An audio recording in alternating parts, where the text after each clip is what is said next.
Ay, gago! Magdedemanda ang aming panig dahil sa takot na naramdaman at threat na inasta ng motorcycle rider. Lumalabas dito guys na is self-defense ang ginawa nung nakakotse. Yan, baka po may nakakilala sa driver ng sasakyan na to na gray Toyota Altis na may plakang XPR 919. Gago. Yun.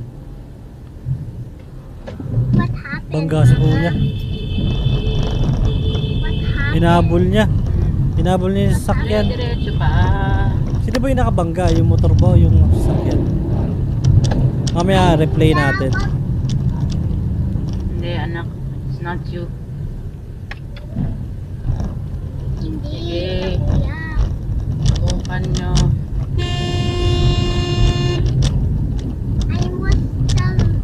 Hinabol niya talaga, no? Pinunta niya sa harap pero di pa rin humihinto yung sasakyan. Ay, gago!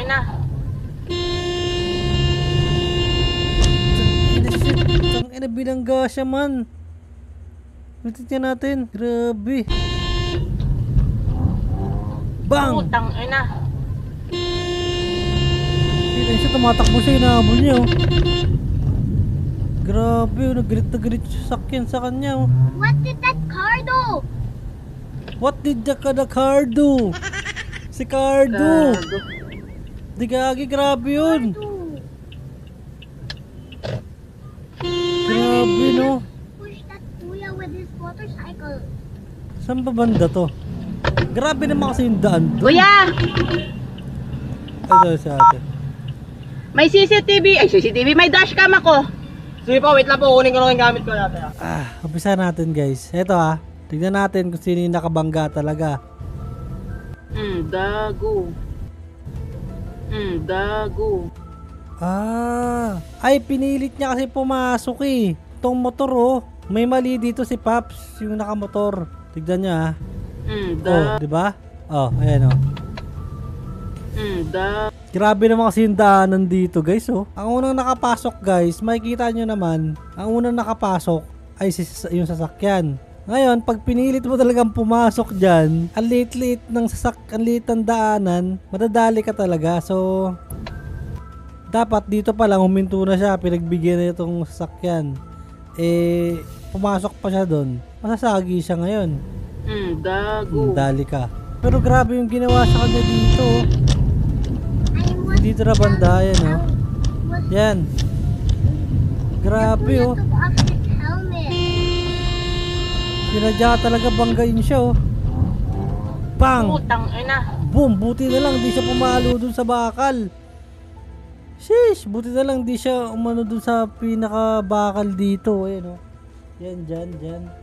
Hindi siya umano dyan. Grabe, kawawa din yung Food Panda rider. Kahit mali siya, di ba? Hindi dapat ginawa ng sasakyan. Grabe to. Parang walang puso yung gumawa. Kasi parang papatayin niya na yan eh. Parang may kaso na yan eh. Ayun, bang. Sinadya niya eh. May balak na patayin niya talaga yung rider. Sobrang buti na lang nakatayo yung rider man. Tignan mo. Buti natin. Ayun, oh. Buti na lang mabilis yung rider. Putang ina. Bang! Buti nakatayo siya. Grabe, oh. What did that car do?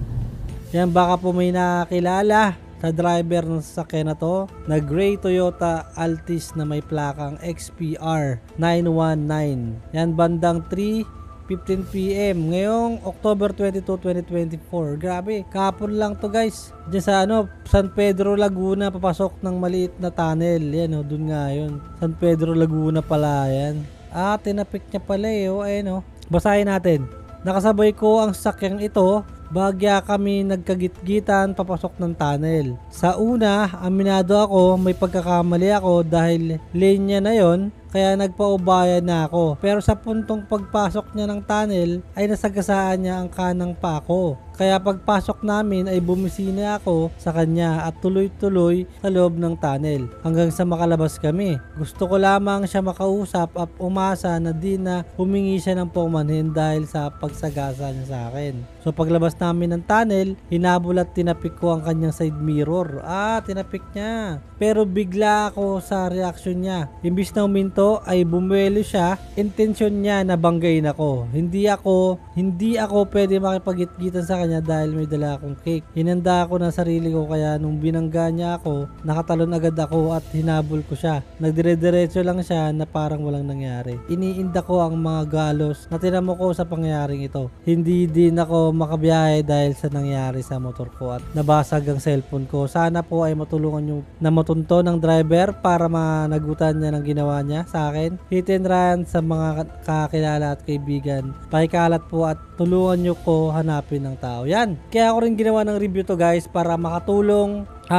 Tag nyo na si Rapi Tulpo. Yan. Grabe yung ginawa kay kuya, 'di ba? Buti na lang talaga. Hindi siya napuruan, 'di ba? Galing kay JM Reyes.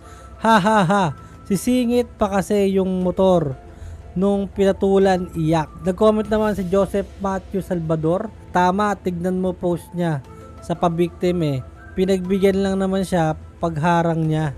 Inamin naman ni motorcycle rider na may kasalanan siya. Halos lahat ng comment dito guys umaayon kay Four Wheels kasi tama nga naman. Bakit siya singit ng singit, 'di ba? Nakapasok na nga yung sasakyan, sisingitan niya pa. Siyempre, mali rin yung sasakyan. Bakit niya ginawa yun? Siguro nag-init na yung ulo niya. Hindi niya na napigilan yung nararamdaman niya. Siyempre, emosyon yun Nasa biglang pangyayari ka, di ka kagad makapag-isip ng tama. So, nakabig niya yung manibela na bangga niya yung rider. So, maling-mali rin. Mali na, dinagdagan mo pa ng isang pagkakamali. Maling-mali yun. Sabi naman ni Ace Gomez, parehas kayong mali. Kid, hindi mangyayari yan kung marunong ka mag-antay at malamang. Hindi ka rin pipitikin yan kung hindi mo siya hinabol. Get well bro.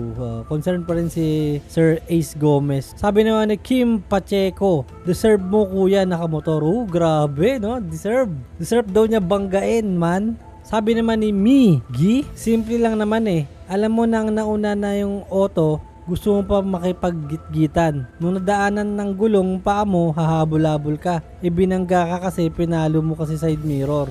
Kung pinagbigyan mo ng mauna, di sana wala kang problema, 'di ba? Kamote ka rin Papost-post ka pa. May kaso na guys, base RA 74254. Ang anumang akto ng pagharang o pwersang pagpapatigil sa iyong sasakyan ng pribadong tao ay di makatuwiran. Kung kaya't pwede kang kumilos o umaksyon para protektahan ang iyong sarili. Lalo na kung ito ay agresibo at gumagawa ng aksyon o nagkakaroon ng contact, tinapik lang daw yung side mirror ay nangungulugan na ikaw ay nasa kalagayan o sitwasyon na kailangan mong ipagtanggol ang iyong sarili. Update sa post ng kanyang abogado, ang statement ng kanilang panig, ito ay self-defense. Biglang umanong sumulpot ang motorsiklo sa driver side at sinubukang sumingit. Hinabol siya nito at agresibong gustong pahintuin sa di malamang rason. Kaya naghinala ang driver ng kotse at gumawa ng aksyon. Based sa kanyang sitwasyon, magdedemanda ang aming panig dahil sa takot na naramdaman at threat na inasta ng motorcycle rider. Yan lang ang kanyang pahayag. Hoy, takina totoo kaya to? Lumalabas dito guys na is self-defense ang ginawa nung nakakotse. Yan, di ko alam kung aabot sa nasa tulpo na yata to. So search natin tulpo. So wala pa sa tulpo. Yan, tag nyo na si tulpo.